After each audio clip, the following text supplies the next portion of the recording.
이제 또 남은 부분을 한번 공부해 보도록 하죠.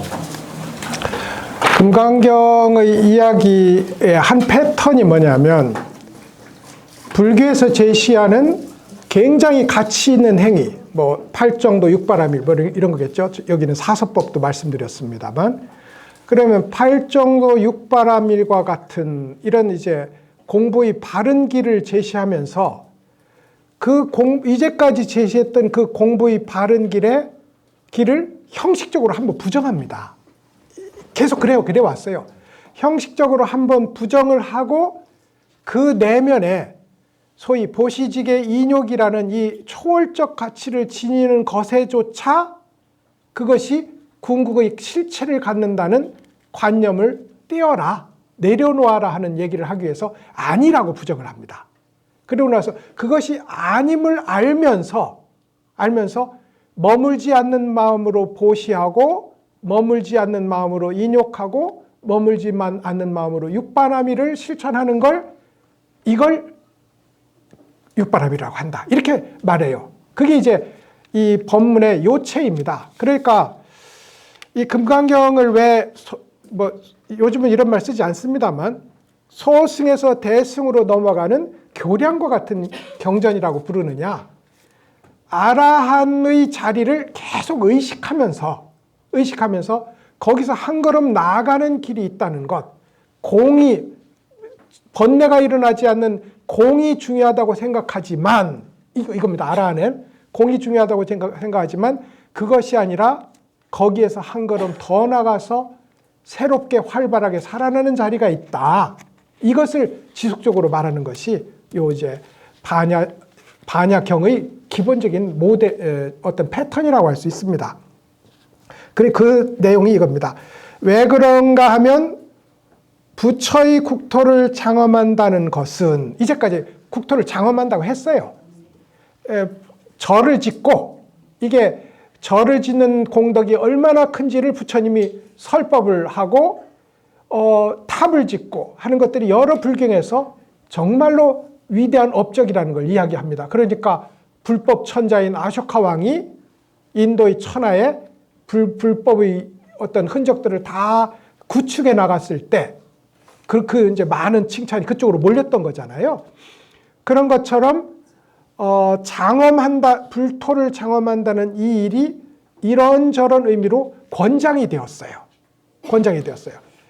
그랬다가 이제 그것에 대해서 형식적으로 그 모양에 너무 묶이니까, 심지어 100만 원 낸 사람과 10만 원 낸 사람이 차별화되니까, 이게 참 종교의 병폐거든요.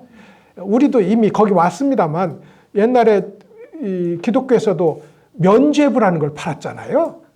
면죄부라는 걸 팔았거든요. 돈만 내면 죄도 면죄받을 수 있었어요. 우리도 지금 돈 내면 다 하게 돼 있습니다. 다 하게 돼 있어요.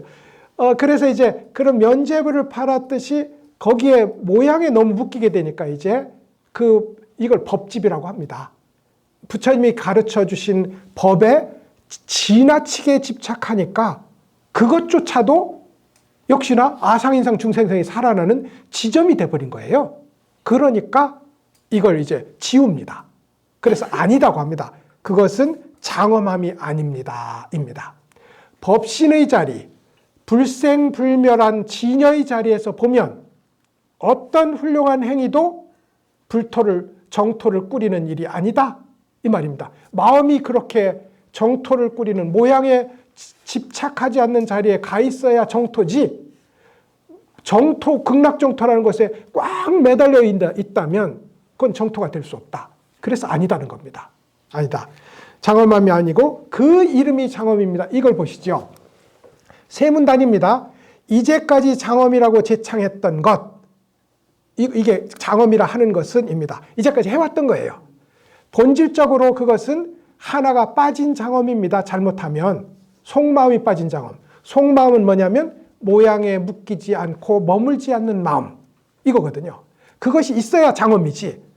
그런데 그 이름이 장엄입니다 하는 것은 이렇게 집착을 내려놓고 나서 보면 이 세상 모든 모양, 이 세상 모든 이름이 다 장엄의 다른 이름인 거예요. 이게 그런 겁니다. 그러니까 이걸 자꾸 화살표를 연결해가지고 연결하려고 하지 말고 세 단락으로 보시면 됩니다. 이제까지 해온 것은 아닙니다. 본질적으로는 아닙니다. 왜냐하면 집착하는 마음을 아상과 법상과 비법상을 내려놔야 됩니다.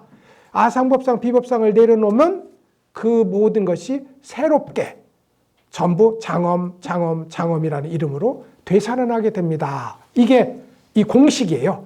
모든 공식이 이렇게 기억하면 됩니다. 이걸 불교적으로는 장엄함이 아니다. 이걸 진제라고 부르고요. 그 이름을 장엄이라고 합니다. 이걸 속제라고 불러요. 제라는 건 진리라는 뜻이거든요.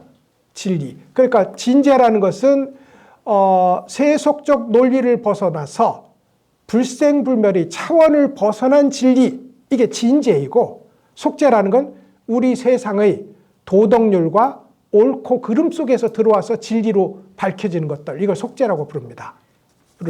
불교에서는 우리 세상의 선악조차 넘어서는 자리, 이게 진제이고요. 그렇다고 진제를 체험했다고 해서 그 사람이 이 땅으로 내려오면 악을 저지르느냐? 그건 아니거든요. 선행으로 일관되고 진실한 선행으로 자기를 실천한다고요? 이걸 속제라고 부른다는 겁니다. 이게 하나로 모여져 있는 것이 그 장엄함이 아니라 그 이름이 장엄입니다 하는 모든 공식에 가리키는 이제 바가 됩니다. 법화치류라는 게 있습니다.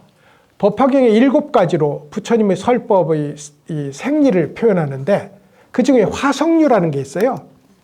변화시켜서 만든 성이니까 신기루 같은 성입니다. 그죠?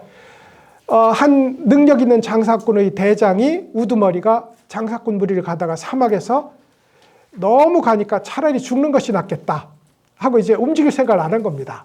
그러자 저 먼 곳에 신기루의 성을, 실제로 성을 하나 만들어요.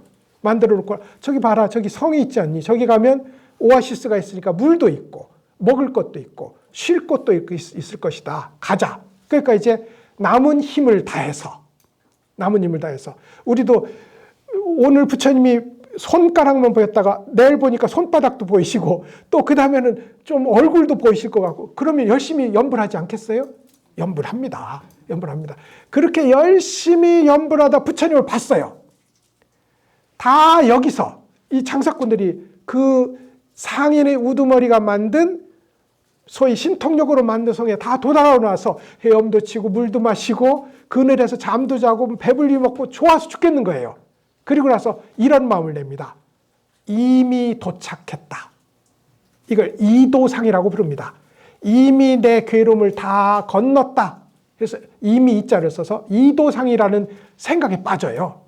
그러자 이 상인의 우두머리가 어느 날 이것은 여러분들이 사막에 길을 잃고 헤맬 때 기진맥진한 여러분을 끌어들여서 앞으로 나가기 위한 방편이지 여기가 목적지가 아니다 하고 신통력으로 만들었던 성을 없애버립니다.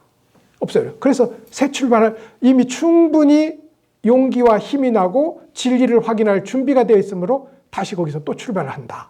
이게 대승보살의 길이거든요. 이게 이제 화성유에 이렇게 나옵니다. 용기를 내게 하기 위해서 퇴굴심, 뒤로 물러나고 스스로 굴복하는 마음을 북돋워주기 위해서 목적지를 하나 보여주고 그리고 나서 그 목적지가 우리도 그런 거 있습니다. 공부하다 보니까 몸이 좋아졌어. 나 깨달았나? 뭐 이런 종류입니다. 공부하다 보니까 집안일이 뭐고 잘 돼. 야, 역시 불법은 위대. 여기서 만족한다면 그건 신통력으로 만든 환상의 성에 머물러 있는 사람들이 된다. 부처님은 이를 위해서 아니다. 이게 장엄함이 아닙니다. 와 똑같은 자리입니다. 없애버려요. 그러면 다시 나아가면서 보다 보니 거기만 그것이 아니라 결론은 그겁니다. 온 세상이 모두 풍요가 넘치는 불국토더라 하는 자리에 도달해야 된단 말입니다. 그래서 이렇게 부처의 국토를 장엄한다는 것은 장엄함이 아니고 그 이름이 장엄입니다. 이래서 이제 공이라는 텅 비고 번뇌가 일어나지 않는 자리에 도달했으나 여기서 또 한 걸음 나아가서 이걸 백척간두의 진일보라고 하거든요. 여기서 또 한 걸음 나가서 백척이라 되는 장대 끝에서 여기가 끝이겠거니 하지 말고 한 걸음 더 나가면 떨어져 죽는 게 아니라 시방세계가, 온 우주법계가 다 부처님 세상이라는 걸 확인하게 된다. 이게 시명장엄, 그 이름이 장엄입니다 라는 이야기가 되겠습니다. 자, 그래서 이제 이렇게, 그러니까 불교는 두 가지입니다. 하나는 절대 부정, 이게 진공이고요. 하나는 절대 긍정, 이게 묘유입니다. 그래서 진공, 묘유이고, 성철스님이 그 유명한 산은 산이고 물은 물이다 했을 때 그 앞에 뭐가 있겠어요? 산은 산이 아니고 물은 물이 아니다. 뭐고 가져와 봐라. 아니다. 이겁니다. 산은 산이고 물이 아닐 뿐더러 아무거나 가져와라. 아니다. 왜냐하면 그건 모양일 뿐이니까. 너희들이 거기다 줄 거 없지 않느냐. 줄 거 놓고 그걸 책상이라 부르고 그걸 성인이라 부르고 그걸 부처라 불렀지. 나는 아니다. 부처는 똥막대기일 수도 있고 부처는 고름 닦은 휴지일 수도 있다. 아니다. 이렇게 부정해 갑니다. 그러고 나서 이 부정에 머무르면 번뇌가 안 일어나요. 문제는 중생의 구제하는 힘도 안 일어난다 이 말입니다. 스스로 편안하지만.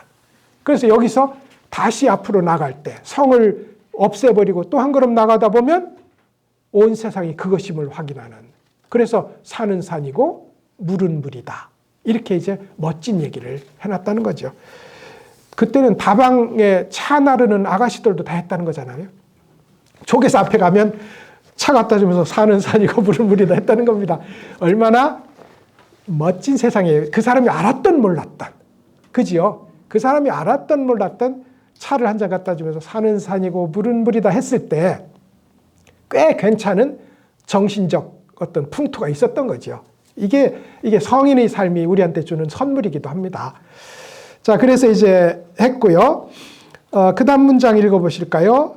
그러므로 수보리여 모든 위대한 보살들은 이와 같이 청정한 마음을 내야 합니다. 모양에 머물러 마음을 내서는 안 되며 소리, 향기, 맛, 감촉, 대상에 머물러 마음을 내서는 안 됩니다. 그러니까 이제 색, 성, 향, 미, 촉법 이게 육진이잖아요. 우리의 마음은 이 육진과 만나서 육근이 육진과 만나면 이제 말썽쟁이들이 태어나는 거 아닙니까? 좋다, 싫다가 나오기 시작하는 거거든요. 우리 안이비설 신의가 색성향미 촉법을 만나면 거기가 소위 교통사고가 일어나는 현장이다. 곳곳에서 충돌이 일어난다 이 말이죠. 그리고 이제 그에 따라서 다양한 분란들이 발생하는데 그걸 총괄해서 번뇌다. 이렇게 이제 부른다고요. 그러니까 이 색성향미 촉법 육진에 왜 먼지 진자를 썼냐면 이 자체가 때거든요. 그래서 육진에 머무르지 않을 때 그 마음을 청정한 마음이라고 이제 부른다는 겁니다.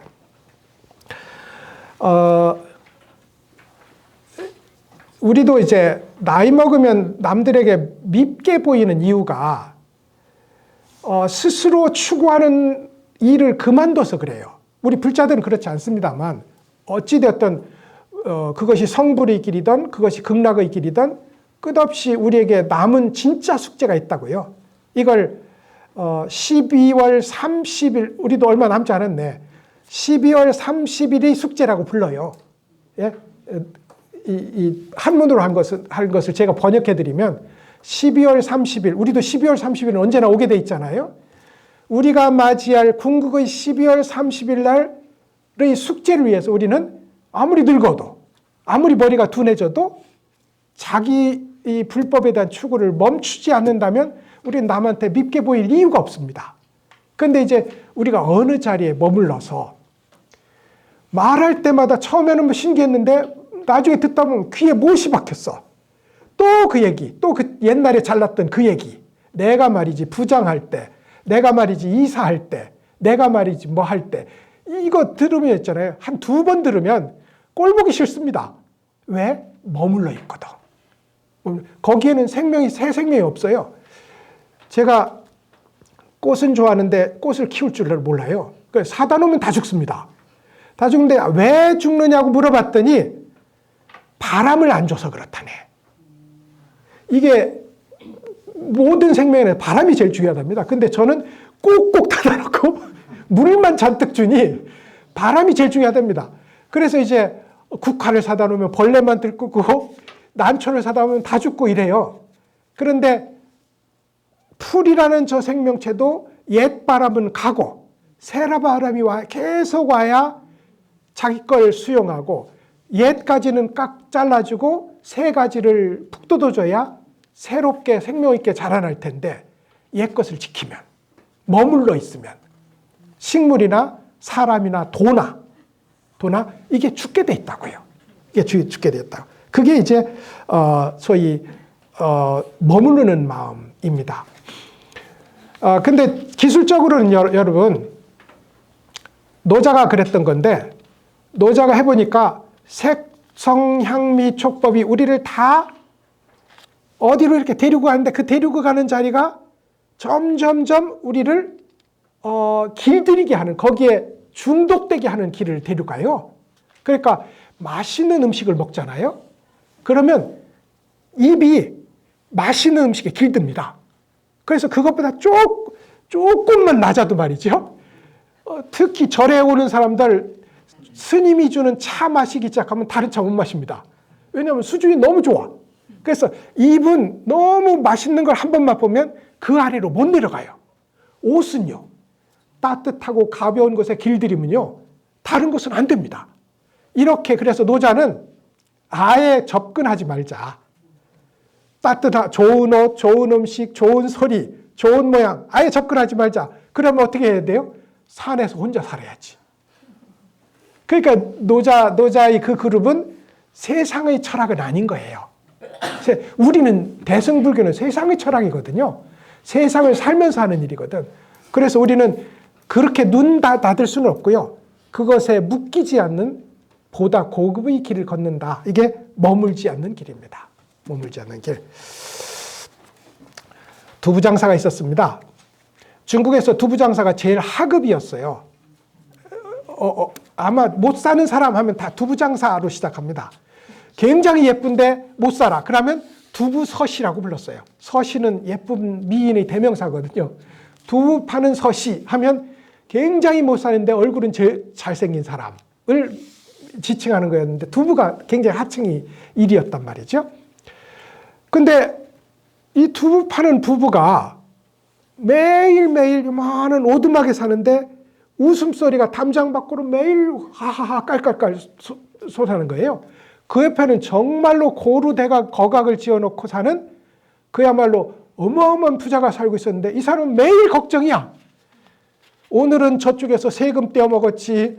오늘은 저쪽에서 빚 내갔지. 저건 언제 줄라나 하니까 머리 복잡하기가 짝이 없어. 웃을 틈이 없어요. 그래가지고 나중에 어느 날 현명한 지혜 있는 사람이 왔는데 스님이죠. 왜 우리는 돈이 많은데 이렇게 불행하고 바쁘고 저기는 보니까 돈이 한 푼도 없는데 오늘 뭐 하루 벌어서 오늘 하루 먹기도 바쁜데 저기는 왜 그렇습니까? 그러니까 가진 것에 집착하면 당연히 웃을 수가 없습니다. 웃을 겨를이 없는 거야. 그러니까 나는 가진 것이 많을수록 행복하다고 배웠습니다. 그러니까 제가 보여드리지요. 그리고는 황금 덩어리 2개만 주세요. 그래서 황금 덩어리 2개를 갖다 놓고 그 두부집 문 앞에 턱 던져놨어요. 이제 파는 장사가 이걸 주웠겠지요. 주웠는데 이것은 이제 안 그랬으면 그때까지 양심이 바르니까 관아에라도 갖다 줬을 텐데 그 밑에 쪽지까지 있어요. 이것은 너희들이 착함에 하늘이 감동해서 주는 것이니 너희들만 써라. 이렇게 된 겁니다. 그래가지고 황금 덩어리를 이제 집에다 딱 갖다 놨어요. 씀씀이가 매일 밥 한 끼, 뭐 반찬이면 만족하던 사람이 황금 덩어리를 쓸 수가 있나요? 그래가지고 얹어놓으니 저렇게 귀중한, 저렇게 어마어마한 재산이 우리 판잣집에 있다고 생각하니까 문을 닫아야 되겠어. 문을 잠궈. 담을 높여야 되겠어. 담을 높여. 그래가지고 아무리 조치를 금고를 짜고 이래도 되지 않으니 이 집에서 웃음소리가 뚝 끊긴 겁니다. 그래서 스님이 봤지? 머물면 행복할 수 없어. 머물면 그게 색성향미 촉법에 머물면 당연히 웃음은 내 몫이 아니다. 웃음은 이제 우리가 뺏기고 만다. 이게 머무는 문제입니다. 그래서 이제 이렇게 이제 머무는 얘기를 했고요. 그 다음에 위대한 보살들의 했죠. 그 다음 문제를 그 다음 가보죠. 그러므로 한번 볼까요? 머무는 바 없이 거기군요. 읽어볼까요? 머무는 바 없이 그 마음을 내야 합니다. 이랬어요.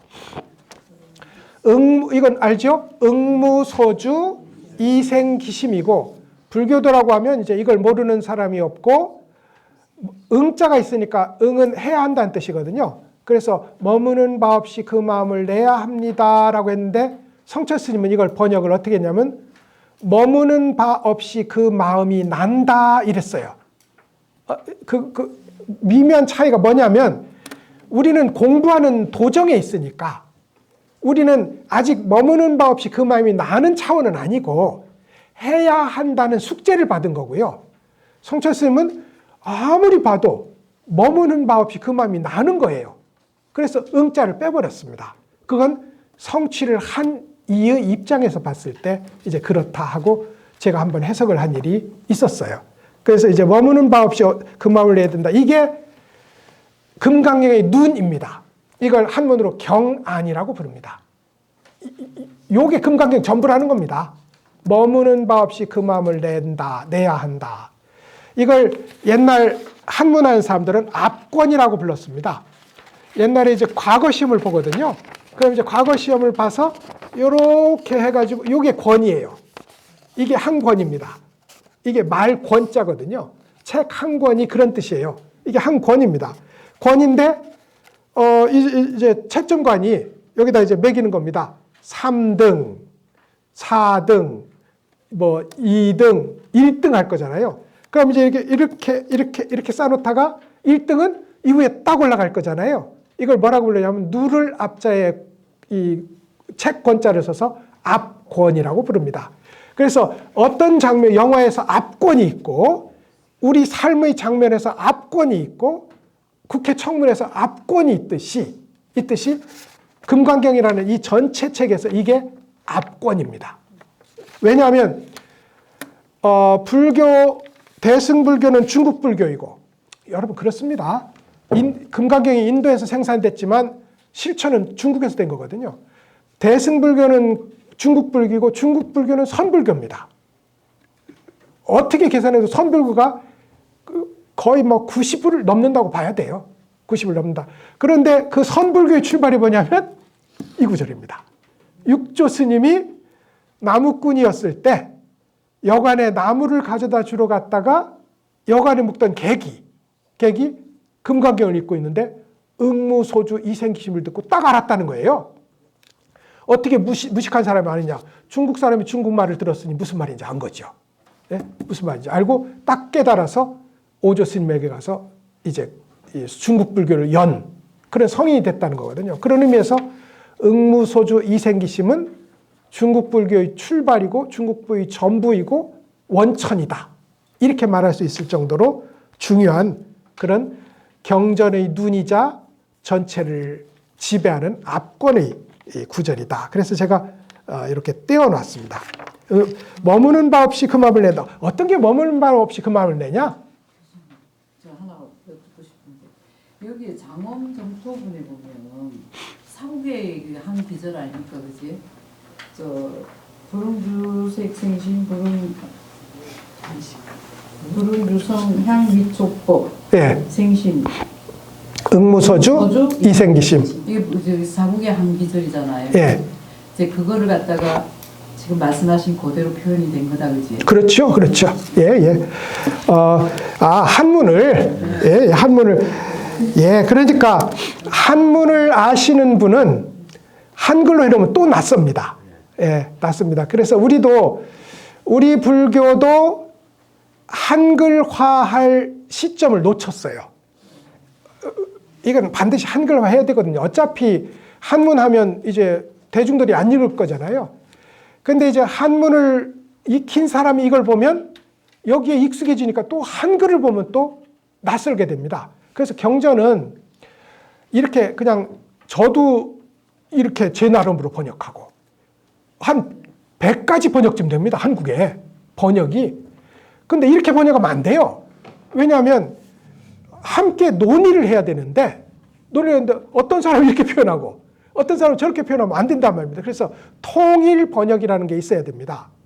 우리 조계종의 출발이 불교 경전을 한글로 번역하는 것을 가장 중요한 과제 중에 하나로 삼았는데 놓쳤어요. 놓치고 그냥 한문으로 하면 되는데 하는데 그건 자기들 얘기지. 한문 하는 사람 얘기지. 한문 못하는 사람 입장에서 보면 통일된 경전이 필요한데 지금은 이 문제가 좀 심각하다. 100가지면 100가지로 있다. 이게 이제 우리의 문제이기도 하죠. 자, 그래서 이제 다음 구절로 넘어가겠습니다. 이게 세 문단이거든요. 연등불 부처님으로부터 받은 게 있느냐? 받은 게 없다. 스스로 법성을 밝힌 자리에 도달했을 뿐이다. 1번. 두 번째, 보살은 불토를 장엄하느냐? 장엄함이 없다. 실제로 스스로 머물지 않는 마음을 내는 것이 장엄함이다. 이것이 이제 두 번째 문단이고, 세 번째 문단이 있습니다. 이 짧은 글에 문단이 3개가 있어요. 다음에 수미산에 대한 얘기가 있습니다. 읽어보시죠. 수벌이여 비유하여 어떤 사람의 몸이 신왕인 수미산만하다고 합시다. 그 몸이 크겠습니까? 하고 물었어요. 수벌이여 비유하자면 어떤 사람의 몸이 산들의 왕인 수미산만하다고 합시다. 그 몸이 크겠습니까? 크지요. 그죠?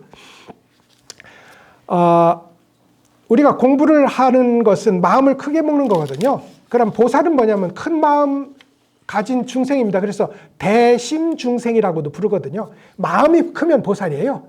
마음이 크면. 그럼 예를 들어서 우리가 마음속에 참깨를 한번 지금 생각해 보자고요. 참깨 생각했어요. 그 다음에 우리가 제일 크게 생각할 수 있는 게 뭐가 있을까요? 삼천대천세계 생각해보자요. 생각했어요. 그러면 참깨를 생각하면 마음이 요만해졌고, 실제로 그지요? 삼천대천세계를 생각하면 무한히 확장되었단 말입니다. 이 마음이. 그래서 이 마음은 크게도 작게도 가질 수가 있어요. 그리고 마음을 크게 갖는 것이 보살되는 길이고, 마음을 크게 갖다 보면 스스로 확인하는 몸이 커져 있습니다. 몸이 살이 쪄서 커져 있는 것이 아니라 나와 동일시되는 범주가 점점 커져가요. 예를 들어 자애로운 가장은 자기 집을 자기 몸처럼 여깁니다. 그지요? 그렇게 여깁니다. 그러면 자애로운 국왕, 그런 국왕이 있었는지는 모르겠습니다만 성스러운 국왕이 있다면 이 국토를 자기 몸처럼 여겨서 서울에 있으면서도 부산의 한 구석에 있으려는 아픔에 공감을 한다. 이게 큰 몸입니다. 큰 몸. 그러면 보살은요, 우주법계와 함께 몸의 크기를 갖게 되고, 실제로 이게 보신불의 특징입니다. 보신불은 이 수미산이 이 부처가 거느리는 한 세계거든요. 근데 이 한 세계만큼 커요. 그것을 수미산왕만하다고 이랬습니다.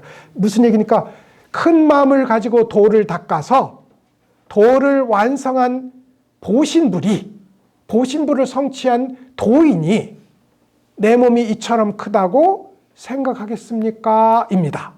이 수미산이 그 뜻이에요. 어떤 사람의 몸이 수미산만해졌다. 이게 그냥 가령이 아니라 공부를 하면 여기에 도달한다고요. 예. 그 얘기는 이렇습니다. 여러분 보세요. 딱 이 논리입니다. 가장은 집과 자기를 동일시한다. 위대한 왕은 국가와 자기를 동일시한다. 부처는 이 세계와 자기를 같은 몸으로 여긴다. 이게 같은 논리입니다. 그러니 수미산만하죠. 수미산이 한 세계거든요. 수미산이 밑으로는 7개의 산, 8개의 바다, 위로는 6개 6천, 세계천, 무색계천 이렇게 위로 솟고 옆으로 퍼진 이 땅이 수미산 세계라고요. 깨달은 사람은 몸이 그렇게 커진다고요. 그걸 내 몸으로 여긴다고요. 이게 수미산만하다고 합시다. 부처가 됐다는 겁니다. 성불했다는 거예요. 그런데 그 몸이 크겠습니까? 당연히 크지요. 그래서 읽어볼까요? 수보리가 말하였다. 읽어보시겠습니다. 수보리가 말하였다. 매우 큽니다. 세존이시여. 왜 그런가 하면 부처님께서는 몸이 아니고 그 이름이 큰 몸이라 하셨습니다. 역시나 똑같은 도리입니다. 몸이 아니다. 이건 모양을 갖는 몸이 아니라는 뜻입니다. 이제까지 깨달으면 수미산같이 됩니다. 이게 보신입니다. 해놓고 그런데 그것은 진짜 몸이 아닙니다. 라는 얘기예요. 그럼 진짜 몸은 뭐냐면 경계와 모양을 짓지 않는 법신의 몸을 가리킵니다. 법신은 모양이 없거든요. 법신은. 그러니까 경계가 없는 법신의 차원에서 보면 수미산처럼 큰 보신불의 차원도 크다고 할 수 없습니다. 큰 몸이 아닙니다. 이거예요. 이래서 이제 일단 산은 산이 아니고 물은 물이 아닌 모양 부정의 자리에 들어갔습니다. 그래 놓고 똑같이 그 이름이 큰 몸이라 했습니다. 이랬어요. 그렇게 부정하고 나서 돌아와 보니 분명히 수행을 해서 터득한 도달한 우주처럼 큰 몸을 갖는 깨달음의 경계가 있거든요. 그걸 보신불이라고 하는 거지 근본적으로 그것이 법신이라는 차원에서 보면 그 몸조차 몸이 아닙니다. 큰 게 아닙니다. 이런 얘기가 되겠습니다. 그래서 이제 보신성취라 했습니다. 이게 이제 보신에 대한 얘기고요. 그 다음 한 구절 읽어보겠습니다.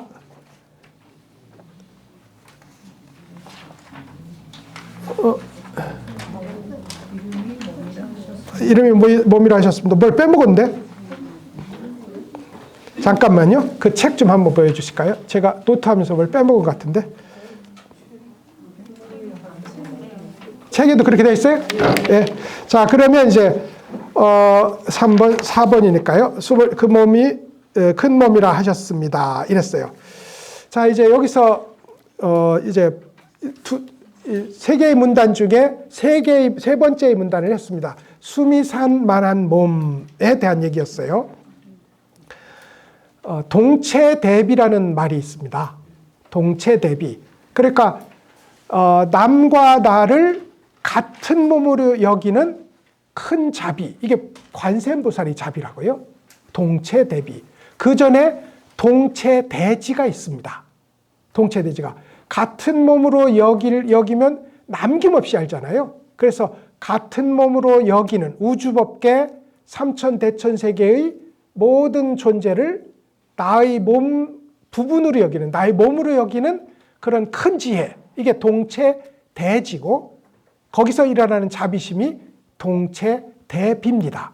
이게 수미산처럼 커진 마음과 몸을 가진 존재가 실천하는 이제 보살행의 측면이다. 그러기 위해서는 내 몸이 이만큼 크다인데 수미산도 한계가 있는 거잖아요. 수미산의 1세계라는 것도 어차피 경계가 쥐어지는 거잖아요. 그러니까 소위 삼천대천 세계에 비하면 수미산이라는 세계는 큰 몸이라고 할 수 없는 겁니다. 큰 몸이라고. 근데 삼천대천 세계만 그러니까 본질 따로 있느냐? 그게 아니라 이 무수한 수미산 세계가 모여서 된 거잖아요. 그러므로 모든 세계에서 부처님을 보는 일, 이게 시명 대신 그 이름이 큰 몸이라고 하는 것입니다. 라는 이야기가 이제 가리키는 겁니다. 이제 대체적으로 조금 서둘러서 하다 보니까 이 정도 이제 얘기한 것 같은데, 이제 이 역시 이제 모양에 대한 집착, 분명히 보신불이라는 삼신불, 법신불, 보신불, 화신불이 있는데, 법신불, 보신불, 화신불 중에서 법신의 입장에서 보면 화신불이나 보신불도 진짜 부처의 몸이 아니다. 그런데 다시 인연이 일어나는 연기 현장에 와서 보면 분명히 그렇게 수행해서 분명히 그렇게 성취한 몸도 있고 그렇게 나타나는 응신의 존재도 있다. 이게 이제 긍정의 철학이 됩니다. 아니다, 이게 부정의 철학이고, 심형, 그 이름을 뭐라 한다, 이게 이제 긍정의 철학에서 이게 금강경의 전부입니다. 아니다, 진공, 그 이름이 그렇다, 묘유. 이렇게 해서 진공과 묘유가 합친 중도의 세계가 드러나는 이제 그런 이야기가 됩니다. 모양에 빠진 얘기 하나만 해드리고 오늘 강의를 이제 마칠까 싶은데, 실제 했던 스님인데 무가선사라는 이가 있었어요. 중국의 아주 유명한 선사이기도 합니다. 근데 이 무가선사라는 이가 열심히 수행을 하는데 이제 매번 공부 안 될 때가 공부 될 때거든요. 여러분, 나 공부 너무 잘 돼, 요새. 이러면 이건 마에 빠졌다고 생각하시면 되고, 공부 안 돼서 애쓰는 그게 공부입니다. 희한하죠? 나 지금 행복해. 그건 거짓말입니다. 그거는 자기 기만이거나, 나 행복해. 이건 무슨 이유가 있어서 자기를 위로해야 될 자기 기만이거나 혹은 남에게 수식해서 보여주는 거지, 행복은 어떻게 하려면 행복하려고 애써 노력하는 곳에 있습니다. 무슨 말이죠? 공부도 내가 여기에 도달했어. 이건 거짓말이고 사도에 든 겁니다. 그런데 알려고 막 애쓰고 그야말로 밥을 먹어도 밥이 안 들어가는 그 간절함으로 넘치는 삶은 공부예요. 여기가 깨달음이 훨씬 가깝습니다. 여기에. 그래서 이제 그렇게 정말 잠도 줄이고 잠도 안 자고 밥을 먹었는지도 모르게 공부를 해나가는데 어느 날 파란 옷을 입은 도인이 나타나서는 연화들을 쭉 펼쳐놓고 스님이 이렇게 공부를 열심히 하시니 저희들이 극락의 사자인데 저희들이 극락정토의 사자인데 스님을 구품연화대에 모셔서 극락으로 모셔가려고 왔습니다 하고 연화대를 탁 펼쳐주는 거예요. 무가 스님이 선사인데 모양이 움직이지 말라 하는 말을 자기 좌우명처럼 살았는데 눈앞에 탁 구품연대가 펼쳐지고 나서 보니까 이게 긴가 민가 하는 겁니다. 그래서 이 청의동자는 시간이 없습니다. 어서 앉으시지요 하고 그러다가 내가 선을 평생 닦아온 사람으로서 모양에 빠질까 보냐. 그리고는 들고 있던 옆에 있던 요령을 들어서 연화대에 툭 던집니다. 연화대가 사라졌어요. 그리고 나서 이제 아침이 돼서 자기는 다시 이제 아침 죽을 드시고 참선을 하시는데 밑에 마을 사람이 와서는 스님 이상한 일이 있습니다. 그래 무슨 일인가요? 그러니까 오늘 우리 집 마국간에 말이 사산을 했는데 태중에서 이상한 게 나왔습니다. 그래 그게 뭐냐? 이랬더니 자기가 쓰던 요령이 연화대에 뒀던 요령이 말의 태 속에서 나온 거야. 말의 태 속에. 그러니까 소위 만약에 이 연화대에 앉으십시오 해서 이 사람이 기꺼이 앉았다면 말로 태어날. 예, 색성향미 촉법, 모양에 머물고 모양에 집착한다면 이건 어김없이 축생도의 길이다. 이게 이제 중국 선사들의 얘기이기도 합니다. 우리 현실 삶이 그래요. 무엇에 빠져서 그것에 묶이는 순간 우리는 축구가 된다. 틀림없이 우리는 그것으로 인해서 가장 어리석은 말 같고 소 같은 엉뚱한 짓을 하고 있을 것이다. 색성향미 촉법 어디에 묶였다 해도 이건 틀림없는 사실이다. 그래서 이 얘기는 실제로 체험한 것이고요. 체험한 거짓말이 아니라 방편설이 아니라 체험한 것이고 그럼에도 우리는 우리 삶에 얼마든지 적용해 볼 수 있는 겁니다. 색성향무의 촉법에 머물지 않고 정토에 머물지 않고 장엄에 머물지 않고 성취한 보신의 수미산만큼 큰 몸에 머물지 않는 것, 이것이 진정으로 정토를 장엄하는 일이다. 진정으로 극락에 가는 일이고 진정으로 자성을 바로 보는 일이다. 이게 이제 장엄 정토분이 하려고 하는 그런 얘기였다고 할 수 있겠습니다. 자, 오늘 우리 장엄 정토분 얘기를 했습니다. 10개의 장을 공부했고 10개의 장 하나하나마다 하물며 육조 스님은 응무소주 이생기심 요걸로 깨달았는데 우리는 이미 이것보다 응무소주 이생기심이 몇십 배 많은 구절을 우리는 지금 속에 담고 있다. 어느 한 구절만 걸려라. 예? 그겁니다. 어느 한 구절만 걸리시면 됩니다. 사무치는 한 구절을 가지셔야 이제 금강경 10장을 읽은 보람이 있다 하고 생각하시고 오늘 당장에 가서라도 한 구절에 스스로 걸리시기를 이제 당부를 드리겠습니다. 오늘 공부 여기서 마치겠습니다.